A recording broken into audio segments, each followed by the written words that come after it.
കൃഷ്ണ ഹരേ ഹരേ ഹരേ രാമ രാമ രാമ ഹരേ ഹരേ ഹരേ കൃഷ്ണ കൃഷ്ണ കൃഷ്ണ ഹരേ ഹരേ ഹരേ രാമ രാമ രാമ ഹരേ ഹരേ ഹരേ കൃഷ്ണ കൃഷ്ണ കൃഷ്ണ ഹരേ ഹരേ ഹരേ രാമ രാമ രാമ ഹരേ ഹരേ ഹരേ കൃഷ്ണ കൃഷ്ണ കൃഷ്ണ ഹരേ ഹരേ ഹരേ രാമ രാമ ഹരേ ഹരേ ഹരേ കൃഷ്ണ കൃഷ്ണ കൃഷ്ണ ഹരേ ഹരേ ഹരേ രാമ രാമ രാമ ഹരേ ഹരേ ഹരേ കൃഷ്ണ കൃഷ്ണ കൃഷ്ണ ഹരേ ഹരേ ഹരേ രാമ രാമ ഹരേ ഹരേ ഹരേ കൃഷ്ണ കൃഷ്ണ കൃഷ്ണ ഹരേ ഹരേ ഹരേ രാമ രാമ ഹരേ ഹരേ ഹരേ കൃഷ്ണ കൃഷ്ണ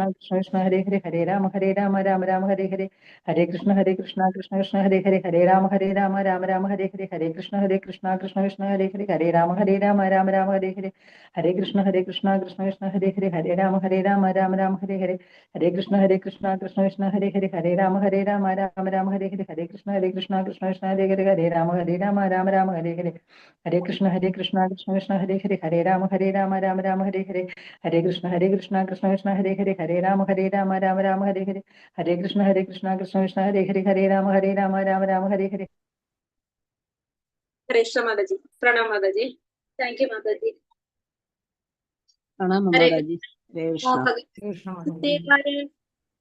ഓം നമോ ഭഗവതേ വാസുദേവായ. ഓം നമോ ഭഗവതേ വാസുദേവായ. ഓം അജ്ഞാനതിമിരാന്ധസ്യ ജ്ഞാനാഞ്ജനാശലാകയ ചക്ഷുരുന്മീലിതം യേന തസ്മൈ ശ്രീഗുരുവേ നമഃ. നമോ വിഷ്ണുപാദായ കൃഷ്ണപ്രേഷ്ഠായ ഭൂതലേ ശ്രീമതേ ഭക്തിവേദാന്ത സ്വാമിനിധി നാമിനെ. നമസ്തേ സാരസ്വതേ ദേവേ ഗൗരവാണി പ്രചാരിണേ നിർവിശേഷ ശൂന്യവാദി പാശ്ചാത്യദേശധാരിണേ. जय श्री कृष्ण चैतन्य प्रभु नित्यानंद श्री अद्वैत गदाधर श्रीवासादि गौर भक्त वृंद. हरे कृष्ण कृष्ण कृष्ण हरे हरे हरे राम राम राम हरे हरे.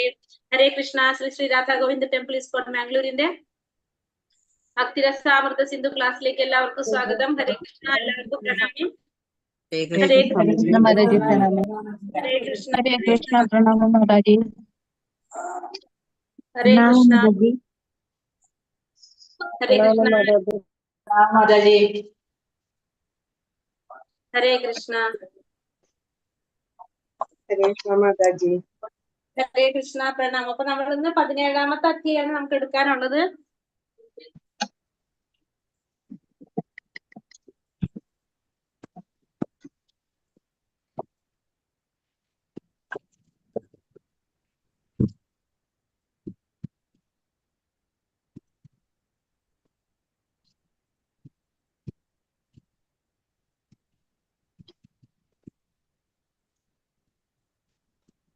ഹരേ കൃഷ്ണ. അപ്പൊ നമുക്കിന്ന് 17ാമത്തെ അധ്യായം ഹർഷോന്മത്തമായ പ്രേമം. അതാണ് നമ്മളിന്ന് 17ാമത്തെ അധ്യായം. അതാണ് നമുക്കിന്ന് എടുക്കാനുള്ളത്. ഇപ്പൊ 17ാമത്തെ അധ്യായത്തില് നോക്കാം. നമുക്ക് ക്വസ്റ്റ്യൻ നോക്കാനുണ്ട് അല്ലെ? നമ്മളെ ഇല്ല, നാളെ നോക്കാന്ന് പറഞ്ഞേ. ഏതാ ക്വസ്റ്റ്യൻസ്? ഇന്നലെ 13 മുതൽ 16 വരെയുള്ള 13, 14, 15, 16 4 ലെസൺ ഉണ്ടല്ലോ. അപ്പം നാളെ അവർക്ക് ക്ലാസ് ഇല്ലല്ലോ. അപ്പൊ ആ സമയത്ത് നോക്കാന്നല്ലേ പറഞ്ഞു. ഞാൻ ഇന്നലെ ഗുരുവായൂർ പോയിട്ട് ഇന്നാ വന്നത്. അതുകൊണ്ട് ക്വസ്റ്റ്യൻ ഒന്നും എഴുതിയിട്ടില്ല.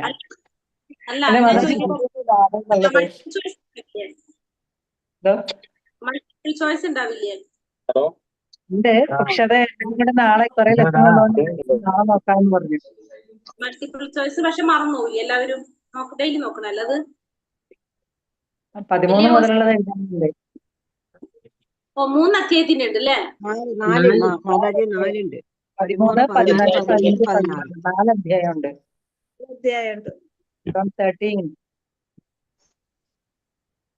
അയ്യോ, അത് കൂടുതലായല്ലോ. അതുകൊണ്ടാണ് മാതാജി പറഞ്ഞത് ഇന്നലെ നമുക്ക് ഫ്രൈഡേയിൽ അവർക്ക് ക്ലാസ് ഇല്ല, അപ്പൊ കൂടുതൽ സമയം ഇരിക്കാം, അപ്പൊ നോക്കാമെന്ന് പറഞ്ഞു. മറ്റേ ലിങ്കിൽ കയറാന്ന് പറഞ്ഞു നാളെ. എനിക്ക് ഇന്നലെ പറഞ്ഞത്. ഇന്നലെ അതാ ഞാൻ വീഡിയോ കോപ്പി ചെയ്തത്. ഞാൻ ഇവിടെ ആയിരുന്നില്ല ക്ലാസ്സിൽ, അപ്പൊ എനിക്ക് നോക്കാനേ നേരം കിട്ടിയിട്ടില്ല. ഞാൻ വന്നതേ സ്ഥലത്തില്ലായിരുന്നു, ഞാനും നോക്കിയിട്ടില്ല. നിങ്ങൾക്ക് ആവുമ്പോ ബുദ്ധിമുട്ടാവില്ലേ? ഒരുമിച്ചാവുമ്പോ മറക്കൂലേ?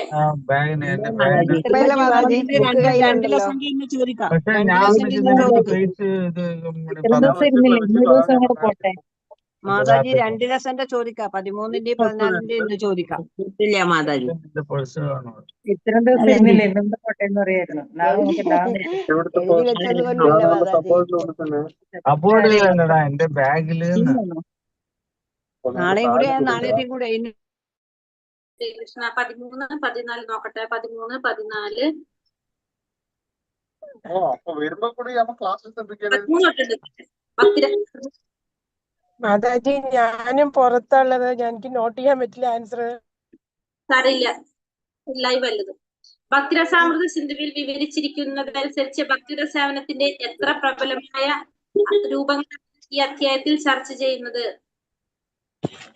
പ്രബലമായ രൂപങ്ങൾ എത്ര എണ്ണാണുള്ളത്? ഭക്തിരസാമൃത സിന്ധു 5.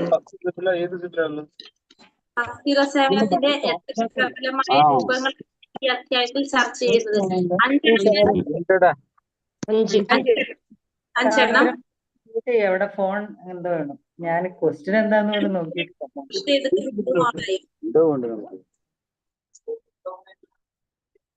അടുത്തത് രൂപഗോസ്വാമിയുടെ അഭിപ്രായത്തിൽ കേശി ഘട്ടിൽ നിൽക്കുന്ന കൃഷ്ണനെ നോക്കിയാൽ ഒരാൾക്ക് എന്താ സംഭവിക്കുന്നത്? ഭൗതിക സുഹൃത്തുക്കളുമായുള്ള ബന്ധം മറന്നുപോകും.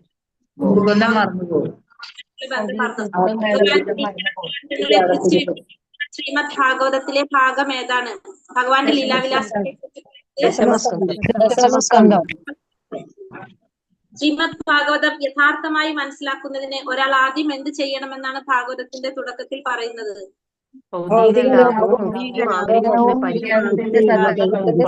ആഗ്രഹിക്കാതെ പരിത്യാഗത്തിന്റെ പരിത്യാഗത്തിന്റെ ഉൾക്കൊള്ളണം. എല്ലാ ഉന്നത ഭക്തന്മാരുമായുള്ള സമ്പർക്കം ഒരാളിൽ എന്ത് മാറ്റമാണ് ഉണ്ടാക്കുന്നത്? കേൾക്കാനും മനസ്സിലാക്കാനുമുള്ള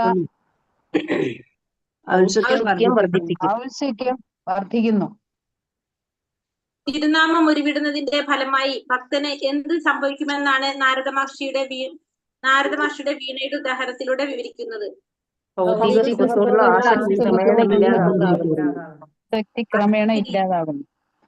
മധുരയിലോ വൃന്ദാവനത്തിലോ പ്രവേശിക്കുന്ന നിമിഷം തന്നെ ഒരാളിൽ എന്ത് ഉണർത്തപ്പെടുന്നു? ഉണർത്തപ്പെടുന്നു. ശ്രീമദ് ഭാഗവത ക്ലാസുകൾ ദിവസേന നടത്തുക എന്നത് പ്രഭുപാദ സ്ഥാപിച്ച ഏത് തൂണിന്റെ ഭാഗമാണ്?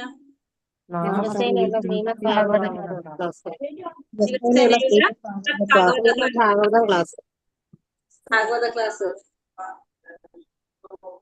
ഇസ്കോൺ നിർമ്മിച്ചിരിക്കുന്ന 5 തൂണുകളിൽ പെടാത്തത് ഏതാണ്? കഠിനമായ ഉപവാസവും വ്രതങ്ങളും. കഠിനമായ ഉപവാസവും വ്രതങ്ങളും. ഭക്തിയുഗ സേവനത്തിന്റെ 5 പ്രവർത്തനങ്ങൾ ഒരാളിൽ ഭാവഭക്തി ഉണർത്താൻ എത്രത്തോളം ശക്തമാണെന്നാണ് രൂപഗോസ്വാമി പറയുന്നത്?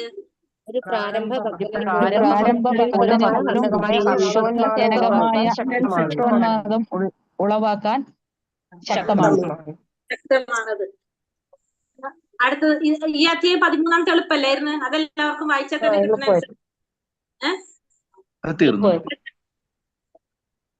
14-ാമത്തെ നോക്കട്ടെ. 8ന്റെ ആൻസർ ഒന്നുകൂടെ പറയൂ. 8ന്റെ ആൻസർ 8ാമത്തെ മാതാജി ഒന്നുകൂടി ലൈവ് കണ്ടാൽ മതി, അല്ലെങ്കിൽ നമ്മളിങ്ങനെ പറഞ്ഞു പോകുമ്പോ നമ്മുടെ സമയം പോകില്ലേ? ഓക്കെ. ഭക്തിയുടെ സേവനം പ്രധാനമായും എന്തിനെ ആശ്രയിച്ചാണ് ഇരിക്കുന്നത്? ഭക്തന്റെ ആത്മാർത്ഥതയും സേവനത്തിനുള്ള ആഗ്രഹവും. ആത്മാർത്ഥതയെ ആശ്രയിച്ചാണ് ഇരിക്കുന്നത്. മാനസികമായ അഭ്യൂഹങ്ങളും കൃത്രിമമായ തപശ്ചര്യകളും ഭക്തിക്ക് തടസ്സമാകുന്നത് എന്തുകൊണ്ട്? മുക്തി നൽകുന്നില്ല. ഭൗതിക മാലിന്യങ്ങളിൽ നിന്ന്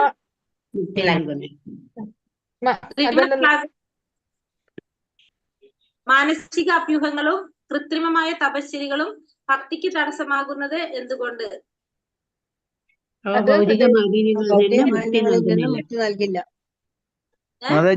ഹൃദയത്തെ കൂടുതൽ കർക്കശമാക്കുന്നു.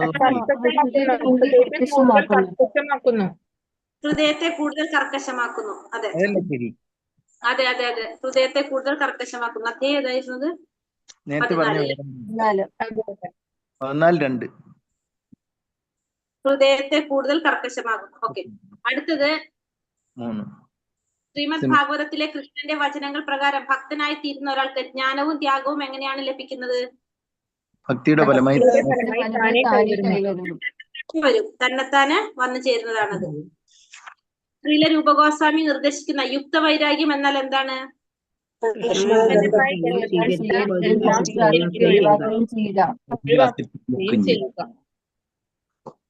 ഭഗവാനുമായിട്ട് ബന്ധപ്പെട്ടെല്ലാം സ്വീകരിക്കുക, ഭൗതിക ഒഴിവാക്കുക. ഭക്തി തുടരുമ്പോഴും ഭൗതിക സുഖങ്ങളുടെ ആസക്തി തീർക്കുന്ന ഒരാൾ എന്ത് ചെയ്യണമെന്നാണ് ആത്മീയാചാര്യം പറയുന്നത്?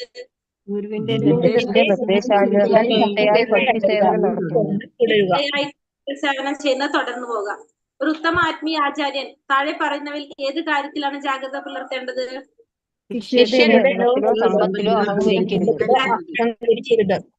ശിഷ്യരുടെ എണ്ണത്തിലോ സദ്ഗുണങ്ങളായി പ്രത്യേക പരിശീലനം ആവശ്യമില്ലെന്ന് പറയുന്നതിന്റെ കാരണം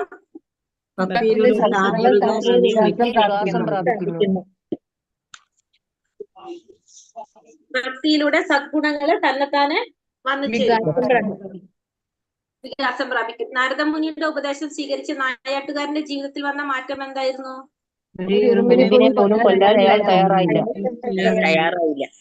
9 തരം ഭക്തി സേവനത്തിൽ അർജുനൻ ഏത് വിഭാഗത്തിൽ ഉദാഹരണം? ഭക്തി സേവനങ്ങളും ഒരുമിച്ച് പ്രാവർത്തികമാക്കിയിട്ടുള്ള രാജാവ് ആരാണ്? അംബരീഷ് മഹാരാജാവ്. 15-14 ഞങ്ങൾ എഴുതിയിട്ടുണ്ട്, നോക്കിയാ നോക്കാം, ഇല്ലെങ്കിൽ അല്ലെങ്കിൽ ക്ലാസ് എടുക്കാൻ പറ്റില്ല. എനിക്ക് അടുത്ത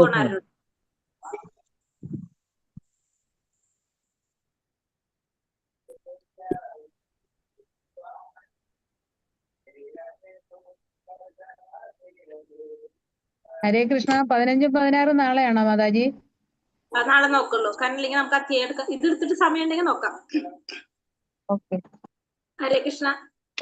അധ്യായം 17, ഹർഷോന്മത്തമായ പ്രേമം. ഹർഷോന്മത്തമായ പ്രേമം എന്ന് വെച്ചാല് ഏറ്റവും മുകളിലേക്ക് പോകുന്ന ഏറ്റവും ഉന്മത്തമായിട്ടുള്ള ഒരു പ്രേമം. ശ്രീ ശ്രീ രാധാ ഗോവിന്ദിക്ക് ജയ്, ശീല പ്രഭുപാദിക്ക് ജയ്. ഭക്തിയുത സേവനത്തിന്റെ ഭാവത്തിന്റെ നിർവചനം. ഭക്തിയുത സേവനം ശുദ്ധസത്വമെന്ന അതീന്ദ്രിയ തലത്തിൽ നിർവഹിക്കപ്പെടുമ്പോൾ അത് കൃഷ്ണപ്രേമത്തിന്റെ ഒരു സൂര്യകിരണം പോലെയാകുന്നു. ആ ഭക്തിയുത സേവനത്തിൽ ഹൃദയം വിവിധ രുചികളാൽ മാർദ്ദവമാവുകയും അപ്പോൾ ഭക്തൻ ഭാവാവസ്ഥയിൽ സ്ഥിതനാവുകയും ചെയ്യുന്നു. ചൈതന്യ ചരിതാമൃതം മധ്യലീല 23:5 പറയുന്നതാണ്, ഭക്തിയുത സേവനം ശുദ്ധസത്വമെന്ന അതീന്ദ്രിയ തലത്തിൽ നിർവഹിക്കപ്പെടുമ്പോൾ അത് കൃഷ്ണപ്രേമത്തിന്റെ ഒരു സൂര്യകിരണം പോലെയാണ്. ആ ഭക്തിയുത സേവനത്തിൽ ഹൃദയം വിവിധ രുചികളാൽ മാർദ്ദവമാവുകയും അപ്പോൾ ഭക്തൻ ഭാവാവസ്ഥയിൽ സ്ഥിതനാവുകയും ചെയ്യും എന്നാണ് ചൈതന്യ ചരിതാമൃതത്തിൽ പറയുന്നത്.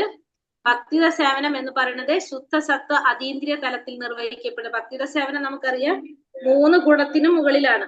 അപ്പൊ ശുദ്ധസത്വത്തിലാണ് അത് നിലനിൽക്കുന്നത്. നിർവഹിക്കപ്പെടുമ്പോ എന്താണ്? കൃഷ്ണപ്രേമത്തിന്റെ ഒരു സൂര്യകിരണം പോലെയാകും.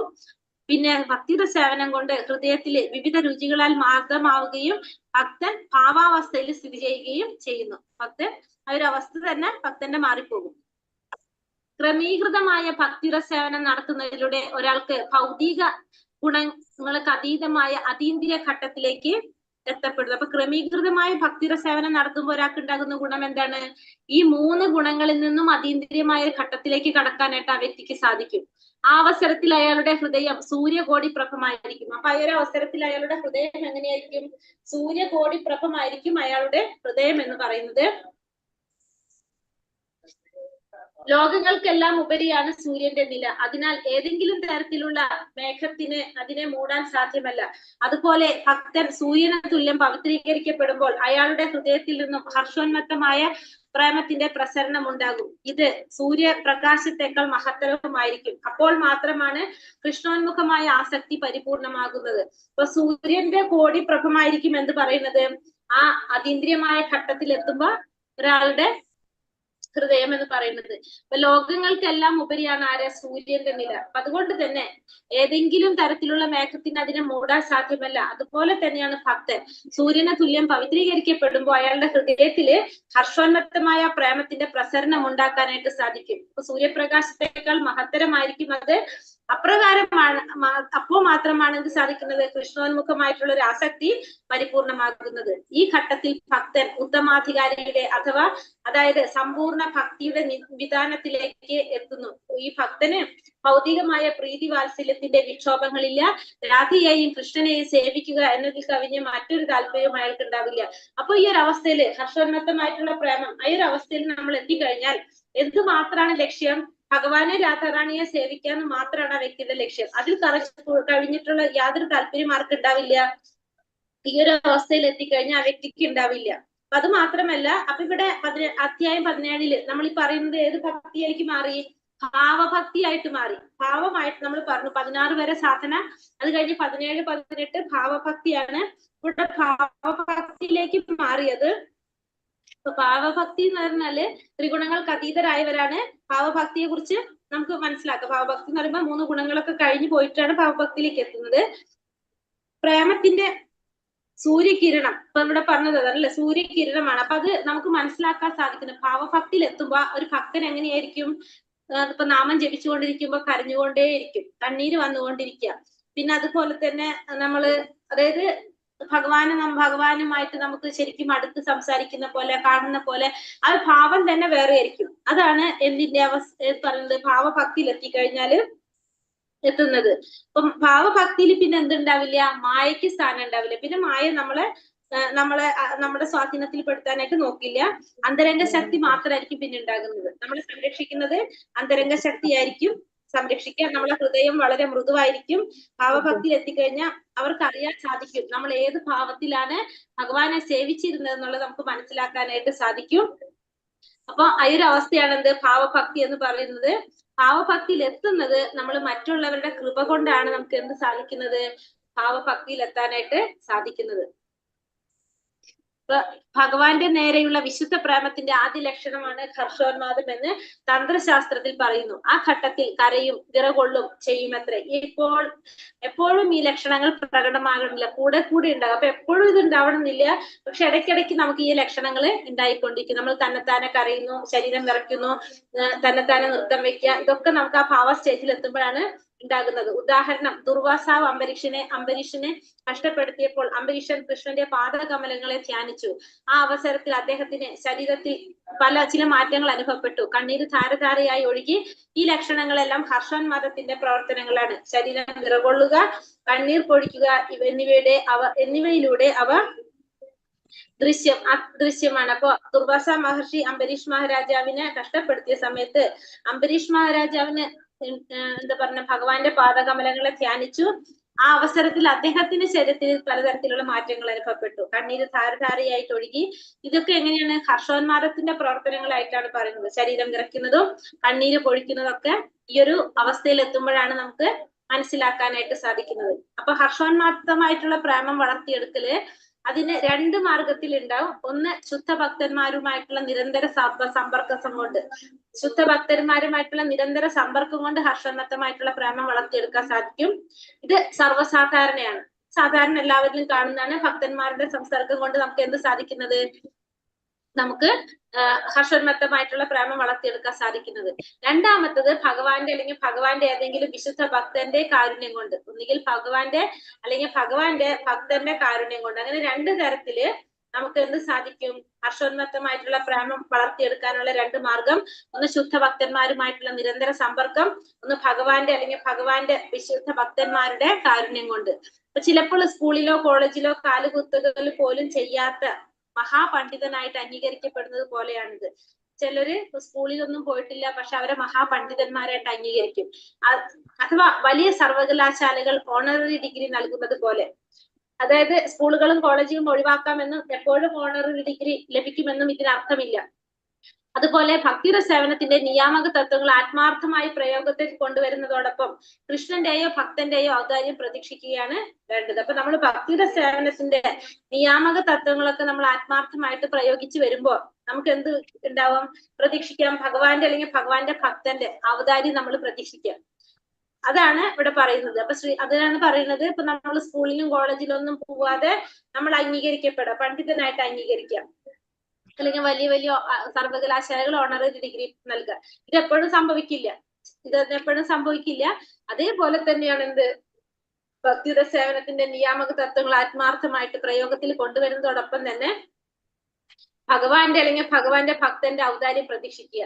അപ്പൊ ഇതൊക്കെ നമുക്ക് ഭാഗ്യം കൊണ്ട് കിട്ടുന്ന കാരുണ്യം കൊണ്ട്, ഭഗവാന്റെ കാരുണ്യം കൊണ്ട് അല്ലെങ്കിൽ ഭക്തന്മാരുടെ കാരുണ്യം കൊണ്ട് നമുക്ക് കിട്ടുന്നതാണ്. ഇത് വളരെ അപൂർവമായിട്ടാണ് സംഭവിക്കുന്നത്. എപ്പോഴും നടക്കുന്ന കാര്യമല്ല, അപൂർവമായിട്ടാണ് ഇതൊക്കെ സംഭവിക്കുന്നത്. ശ്രീമദ് ഭാഗവതം 3:25-25 കപില മഹർഷി പറയുന്നത്, അമ്മേ, ശുദ്ധ ഭക്തന്മാരുമായിട്ട് സമ്പർക്കത്തിൽ ഏർപ്പെടുന്ന ആൾക്ക് എന്റെ ഭക്തിയുടെ സേവനത്തിന്റെ ഉദാത്തമായ ശക്തി അനുഭവിച്ചറിയാൻ സാധിക്കും. അപ്പൊ ഭക്തി സേവനത്തിന്റെ ഉദാത്തമായ ശക്തി അനുഭവിച്ചറിയണമെങ്കിൽ എന്ത് വേണം? ശുദ്ധ ഭക്തന്മാരുമായിട്ട് സമ്പർക്കത്തിൽ ഏർപ്പെടണം. പ്രസംഗം തൊഴിലാക്കിയ ഒരുവന് കേൾവിക്കാരുടെ ഹൃദയത്തിൽ അതീന്ദ്രിയമായ ഹർഷോന്മാദം സൃഷ്ടിക്കാൻ കഴിയുകയില്ല. എന്നാൽ ഭഗവത് സേവനത്തിൽ ഏർപ്പെട്ടിരിക്കുന്ന സാക്ഷാത്കാര സിദ്ധിച്ച ആളിന് വാക്കുകളിലൂടെ ശ്രോതാക്കളുടെ ഹൃദയങ്ങളിൽ ആത്മീയ ജീവൻ കുത്തിവെക്കാനുള്ള ശക്തിയുണ്ട്. ഇപ്പൊ പ്രസംഗം സ്വീകരിച്ച തൊഴിലാക്കിയിട്ടുള്ള ഒരു വ്യക്തിക്ക് ആ കേൾവിക്കാരുടെ ഹൃദയത്തിൽ അതീന്ദ്രിയമായ ഹർഷോന്മാദം ഉണ്ടാക്കാനായിട്ട് സാധിക്കില്ല. പക്ഷെ ഭഗവത് സേവനത്തിൽ ഏർപ്പെട്ടിരിക്കുന്ന സാക്ഷാത്കാരം സിദ്ധിച്ച ആൾക്ക് എന്ത് സാധിക്കും? ശ്രോതാക്കളുടെ ഹൃദയത്തിൽ ആത്മീയ ജീവൻ കുത്തിവെക്കാനുള്ള ശക്തിയുണ്ട് എന്നാണ് ഇവിടെ പറയുന്നത്. അപ്പൊ നമ്മളൊരു കാര്യം പ്രസംഗം തൊഴിലാക്കിയവർക്ക് അല്ലെങ്കിൽ അങ്ങനെയുള്ളവർക്ക് എന്ത് സാധിക്കില്ല? അവർക്ക് അവരുടെ കേൾവിക്കാരുടെ ഹൃദയത്തിന്റെ ഉള്ളിലേക്ക് അതീന്ദ്രിയമായിട്ടുള്ള ആനന്ദം സൃഷ്ടിക്കാനായിട്ട് അവർക്ക് സാധിക്കില്ല. പക്ഷെ ഭക്തന്മാർക്ക് എന്ത് സാധിക്കും? അത് സാധിക്കും എന്നാണ് പറയുന്നത്.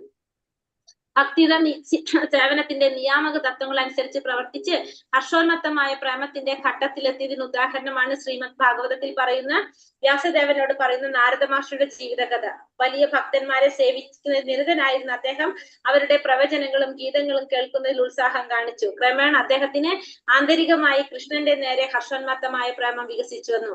ഇവിടെ പറയുന്നത് ആന്തരികമായിട്ടുള്ള ഭഗവാനോടുള്ള ഒരു പ്രേമം വികസിച്ചു വന്നത് നാരദ മഹർഷി എന്നാണ്. ചാതുർമാസ്യത്തില് 4 ഭക്തന്മാരെ സേവിച്ചതിന്റെ ഫലമായിട്ടാണ് അദ്ദേഹത്തിന് എന്ത് സാധിച്ചത്? അദ്ദേഹത്തിന് ഒരു ഭക്തനാകാനായിട്ടുള്ള അവസരം കിട്ടിയത്. എങ്ങനെയാണ് ഈ ഭാവം കൈവരിക്കുന്നത്? എങ്ങനെയാണ്? ഒന്ന് സാധനാ ഭക്തിയിലൂടെ, പിന്നെ സവിശേഷ കാരുണ്യത്തിലൂടെ. 2 തരത്തിൽ പറയാം. ഒന്ന് സാധനാ ഭക്തിയിലൂടെയും ഒന്ന് സവിശേഷ കാരുണ്യത്തിലൂടെയാണ് അത് സാധിക്കുന്നത്. അപ്പൊ സവിശേഷ കാരുണ്യത്തിലൂടെ എങ്ങനെയാണ്? ഒന്ന് ഭഗവാന്റെ കാരുണ്യം കൊണ്ടും ഒന്ന് ഭഗവാന്റെ ഭക്തന്റെ കാരുണ്യം കൊണ്ടും. 2 തരത്തില് ഭഗവാന്റെ കാരുണ്യവും ഭഗവാന്റെ ഭക്തന്റെ കാരുണ്യവും. അപ്പൊ ഭഗവാന്റെ കാരുണ്യം എന്ന് പറയുമ്പോൾ 3 തരത്തിൽ വരും.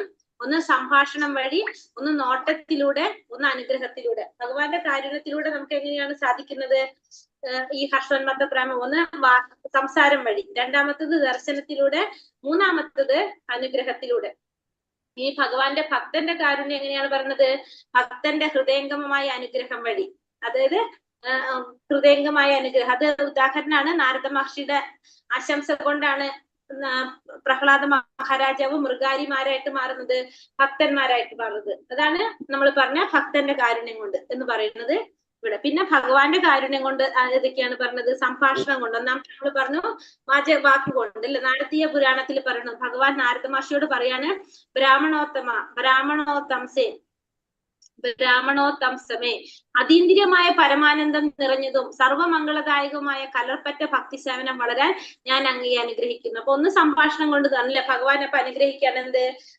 അതീന്ദ്രിയമായ പരമാനന്ദം നിറഞ്ഞിട്ടുള്ളതും മംഗളദായകവുമായിട്ടുള്ള കലർപ്പറ്റ ഭക്തി സേവനം വളരാനായിട്ട് ഞാൻ അങ്ങനെ അങ്ങയെ അനുഗ്രഹിക്കുന്നു. അതാണ് സംഭാഷണത്തിലൂടെ എന്ത് സാധിക്കുന്നത്? വെറും സംഭാഷണം കൊണ്ട് ആ ഹർഷോന്മത്തമായിട്ടുള്ള പ്രേമം വളരുന്നതിനെ കുറിച്ചാണ് പറയുന്നത്. അതീന്ദ്രിയമായിട്ടുള്ള പരമാനന്ദം നിറഞ്ഞും സർവമംഗളദായകമായിട്ടുള്ള കലർപ്പറ്റ ഭക്തി സേവനം വളരാനായിട്ട് ഭഗവാൻ അനുഗ്രഹിക്കുന്നു എന്ന് പറഞ്ഞത് സംഭാഷണത്തിലൂടെ. രണ്ടാമത്തത് നോട്ടം കൊണ്ട്.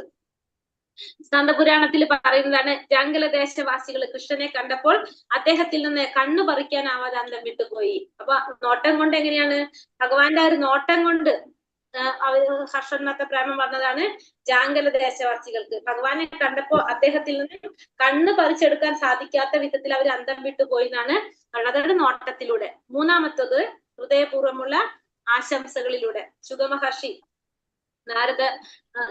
വ്യാസദേവനോട് പറയുന്നതാണ്, ശുഗസംഹിതയിൽ പറയുന്നത്. ശുഗസംഹിതയില് നാരദ മഹർഷി വ്യാസദേവനോട് പറയുന്നത്, ഭഗവാന്റെ പരമഭക്തനായ ഒരു പുത്രൻ അങ്ങേക്കുണ്ട്. ഭക്തി സേവനത്തിന്റെ നിയാമക തത്വങ്ങളൊന്നും അനുസരിക്കാതെ തന്നെ അനവധി ജന്മങ്ങളിൽ ഭക്തി സേവനം നടത്തി കൈവരിക്കുന്ന നേട്ടങ്ങളുടെ ലക്ഷണങ്ങളെ കൊണ്ട് അദ്ദേഹം സമ്പന്നനാണെന്ന് ഞാൻ കരുതുന്നു. അപ്പൊ അദ്ദേഹത്തിന് നാരദ മഹർഷി വ്യാസ മഹർഷിയോട് പറയാണ്, ഭഗവാന്റെ പരമഭക്തനായിട്ടുള്ള ഒരു പുത്രൻ അങ്ങേക്കുണ്ട്.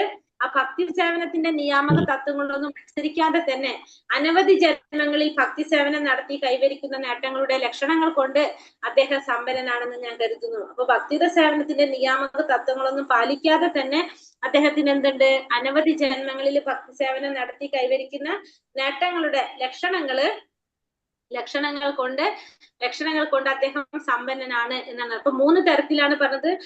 ഈ ഹർഷോന്മത്ത പ്രേമം കിട്ടുന്നത് 2 തരത്തിലൊന്ന് ഭഗവാന്റെ കാരുണ്യം കൊണ്ടും ഭക്തന്മാരുടെ കാര്യം കൊണ്ടും. ഭഗവാന്റെ കാരുണ്യം എന്ന് പറയുന്നത് ഒന്ന് സംഭാഷണം കൊണ്ട്, ഒന്ന് നോട്ടം കൊണ്ട്, ഒന്ന് ഹൃദയപൂർവ്വമായിട്ടുള്ള ആശംസ കൊണ്ട്. അതിനാണ് നമ്മൾ 3 ഉദാഹരണം കണ്ടത്. പിന്നെ ഭക്തന്മാരുടെ കാരുണ്യം കൊണ്ട് എങ്ങനെയാണ് നാരദ മഹർഷി മൃഗാരിയും പിന്നെ അതുപോലെ തന്നെ പ്രഹ്ലാദ മഹാരാജാവിനും ഉദാഹരണം നമ്മൾ കണ്ടത്. ഹരേ കൃഷ്ണ. പ്രഹ്ലാദനുണ്ടായ ഈ സ്വാഭാവിക ആകർഷണം നാരദന്റെ കാരുണ്യം മൂലമാണ്. പ്രഹ്ലാദൻ അമ്മയുടെ ഗർഭത്തിലായിരിക്കുമ്പോൾ ഭക്തിയുടെ സേവനത്തിന്റെ ശാസ്ത്രം അവർക്ക് സ്നേഹപൂർവ്വം ഉപദേശിച്ചു കൊടുത്തത് നാരദ മഹർഷിയാണ്. ഗർഭസ്ഥ ശിശുവിനും ഇതുകൊണ്ട് പ്രയോജനം ഉണ്ടാകണമെന്ന് നാരദൻ ആഗ്രഹിക്കുകയും ചെയ്തു. ഭഗവാന്റെ ആധികാരിക ഭക്തനായ നാരദൻ ശുഭം ആശംസിച്ചതിന്റെ ഫലമായി പ്രഹ്ലാദൻ മേലേക്കിടെയുള്ള ഉത്തമ ഭക്തനായി തീർന്നു. ഇതിനാണ് സ്വാഭാവിക ആകർഷണം എന്ന് പറയുന്നത്. ഭഗവാന്റെയോ ഭക്തോത്തംസമായ നാരദന്റെയോ സവിശേഷ കാരുണ്യം മൂലമാണ് ഇതുണ്ടായത്. ഇനി സ്കന്ദപുരാണത്തില് പർവ്വ മഹർഷി നാരദ മുനിയോട് പറയുന്നത്, പ്രിയപ്പെട്ട നാരദരെ, അങ്ങയുടെ ആശംസ ഒന്നുകൊണ്ട് മാത്രമാണ് അസകൃത വർഗത്തിൽ ജനിച്ച വേടൻ, അതായത് മൃഗാരി പോലും എന്താണ് മഹാനായെന്ന് മാത്രമല്ല ഉന്നത ശ്രേണിയിലുള്ള കൃഷ്ണഭക്തനായി തീരുകയും ചെയ്തു. പുണ്യാത്മങ്ങളിൽ വെച്ച് ഏറ്റവും വലിയ മഹാനും ഗംഭീരനുമാണ്. അപ്പൊ നാരദ മഹർഷിയുടെ ആ കാരുണ്യം കൊണ്ടാണ് മൃഗാരിക്ക് പോലും എന്ത് സാധിച്ചത്, കൃഷ്ണഭക്തിയില് ഉന്നത ശ്രേണിയിലുള്ള ഭക്തനായിട്ട് മാറാനായിട്ട് സാധിച്ചത്. അപ്പൊ അതുകൊണ്ട് നാരദ മഹർഷി പറയണത് പുണ്യാത്മാക്കളിൽ വെച്ച് അത്രയും മഹാനും ഗംഭീരനുമാണ് അങ്ങെന്നാണ് ഇവിടെ സ്കന്ദപുരാണത്തില് പർവൻ മുനി നാരദ മുനിയോട് പറയുന്നത്. ഹരേ കൃഷ്ണ കൃഷ്ണ കൃഷ്ണ ഹരേ ഹരേ, ഹരേ രാമ രാമ രാമ ഹരേ ഹരേ. വഞ്ചകൽപതരൂപേശ്ച കൃപാ സിന്ധോഭ്യവച പതിതാനാം പാവനേഭ്യോ വൈഷ്ണവേഭ്യോ നമോ നമഃ. അനന്ത കോടി വൈഷ്ണവ ഭക്തവൃന്ദി കി ജയ്, ശ്രീല പ്രഭുപാദ് കി ജയ്, ഗുരുദേവ് കി ജയ്, നിതായ് ഗൗര പ്രമാനന്ദേ. ഹരി ഹരി ബോൽ. ഹരേ കൃഷ്ണ.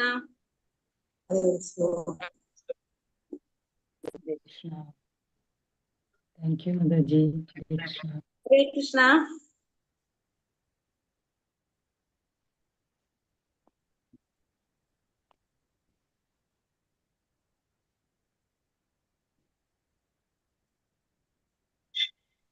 ഹരേ കൃഷ്ണ. അപ്പൊ നമുക്ക് ഒരു കാര്യം ചെയ്യാം, മറ്റേ 2 എണ്ണം കൂടി ഉണ്ടായിരുന്നില്ല, അതും കൂടി നോക്കാം. ക്വസ്റ്റ്യൻസ് ഇപ്പൊ അന്ന് കഴിഞ്ഞല്ലോ. അപ്പൊ നാളെ നമുക്ക് 2 അധ്യായം കൊടുക്കാൻ പറ്റും.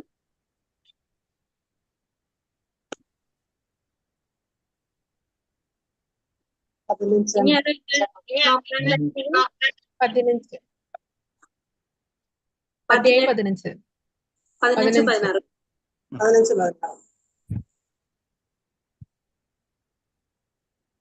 15-ാമത്തെ അധ്യായത്തിന്റെ പേരെന്താണ്?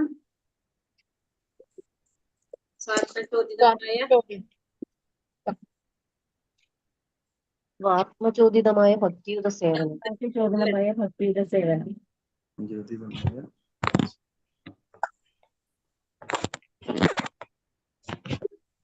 ഒന്നാമത്തെ ക്വസ്റ്റ്യൻ അത് വൃന്ദാവനവാസികൾ കൃഷ്ണനോട് പുലർത്തുന്ന ആത്മചോദിതമായ ഭക്തിയെ എന്ത് വിളിക്കുന്നു?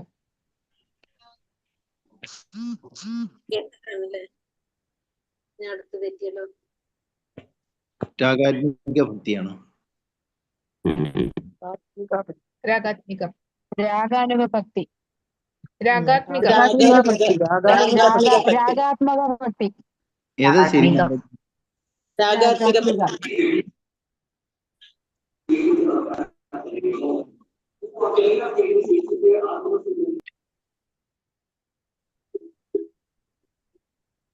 വൃന്ദാവനവാസികള് കൃഷ്ണനോട് പുലർത്തുന്ന ഭക്തി അല്ലെ?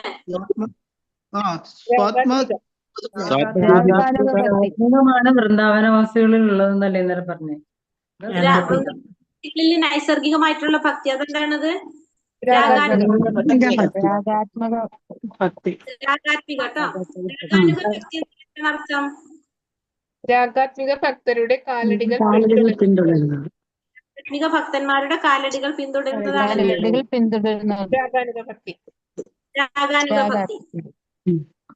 പ്രേമവും തമ്മിലുള്ള തമ്മിലുള്ള പ്രധാന വ്യത്യാസം എന്താണ് ചൈതന്യ ചരിതാമത്തിൽ പറയുന്നത്?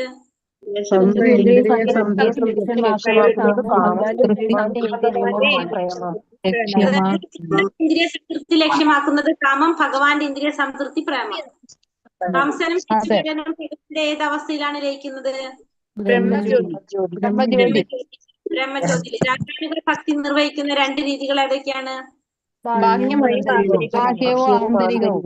ആന്തരികമായിട്ടും.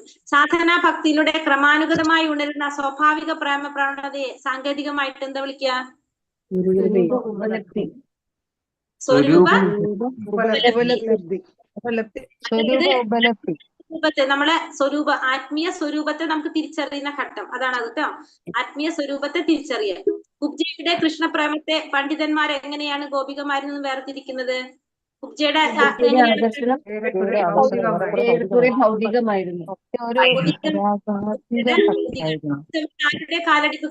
കാലടിപ്പാടുകൾ പിന്തുടരാൻ ആഗ്രഹിക്കുന്നത്?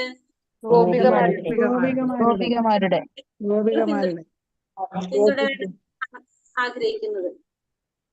ഇനി അടുത്തത് ചാപ്റ്റർ നിങ്ങളൊരു പുതിയ വ്യക്തി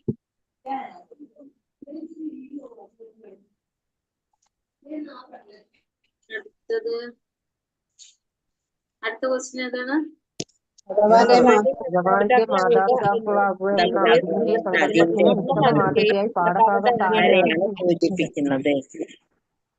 നന്ദമഹാരാജാവും യശോദയും. നന്ദമഹാരാജാവും യശോദമാതാവും. രാഗാനുഗ ഭക്തി ആരുടെ കാലടികളാണ് പിന്തുടരുന്നത്?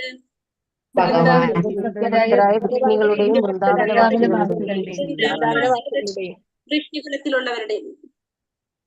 എപ്പോഴാണ് ഒരാൾക്ക് വ്രജവാസികളുടെ കാലടികളെ പിന്തുടരാനുള്ള അർഹതയും ഉത്സാഹവും ഉണ്ടാകുന്നത്? മോചനത്തിന് ശേഷം, ഭൗതിക മാലിന്യം നിന്നുള്ള മോചനത്തിന് ശേഷം. ശ്രീ രൂപഗോസ്വാമിയുടെ അഭിപ്രായത്തിൽ രാഗാനുഗ ഭക്തൻ മാനസികമായി എവിടെയാണ് വസിക്കേണ്ടത്? സദാ വൃന്ദാവനത്തിൽ അല്ലെ? ദാമ്പത്യ പ്രേമത്തിൽ ഭഗവാനുമായി നേരിട്ട് സംയോഗ ബന്ധത്തിൽ ഏർപ്പെടുന്നതിന് എന്ത് പറയുന്നു? കേളി. ദ്വാരകയിലെ രാജ്ഞിമാരുടെ കാലടികൾ പിന്തുടർന്ന് ഭക്തി ചെയ്യുന്നവർക്ക് ലഭിക്കുന്ന ഫലം രാജ്ഞിയായിട്ട് തീരാനായിട്ട് സാധിക്കും.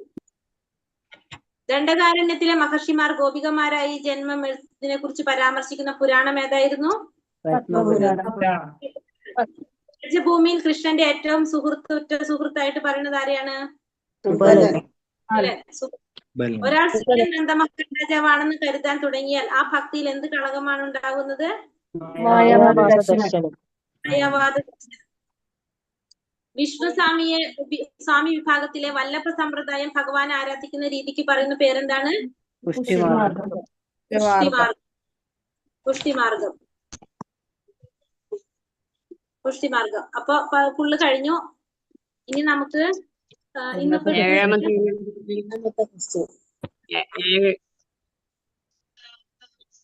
ഇന്നത്തെ ക്വസ്റ്റ്യൻ ഇട്ടിട്ടില്ല കേട്ടോ. ഇന്ന് ഏതാണ്? 17 അല്ലേ എടുത്ത് നമ്മള്? 17ന്റെ ക്വസ്റ്റ്യനാ മാതാജി.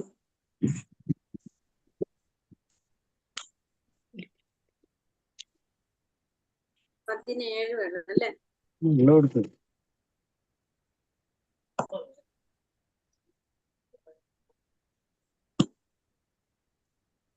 മാതാജി 15-ാമത്തെ അധ്യായത്തിലെ 5-ാമത്തെ ക്വസ്റ്റ്യൻ ആൻസർ ഒന്ന് പറയോ?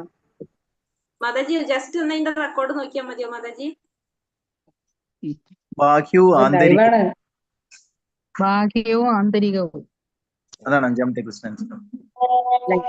ലൈവ് റെക്കോർഡ് നോക്കി ആൻസർ കിട്ടും. ലൈവ് ക്ലോസ് ചെയ്തിട്ടില്ല. ഹരേ കൃഷ്ണ. 17ാമത്തെ ഞാൻ ഇട്ടിട്ടുണ്ട്. നിങ്ങൾ വെറുതെ ആൻസർ ഇനി നോക്കട്ടെ, അടുത്ത അധ്യായം എടുക്കാൻ പറ്റും നോക്കട്ടെ. ഈ ആൻസർ നമ്മൾ വെറുതെ മറ്റുള്ളവർ പറയണത് നോട്ട് ചെയ്യരുത്. നമ്മൾ ക്ലാസ് നോക്കിയിട്ട് തന്നെ ചെയ്യണം, അല്ലെങ്കിൽ നമ്മൾ പഠിക്കില്ല. അതിനാണല്ലോ നമ്മളത് ചെയ്യുന്നത്, അല്ലെങ്കിൽ അതുകൊണ്ട് കാര്യമില്ലല്ലോ. അടുത്ത അധ്യായം തുടങ്ങി വെക്കല്ലേ? 18 സമയമുണ്ടോ? 23 ആയില്ലേ? 23 ആയി. 23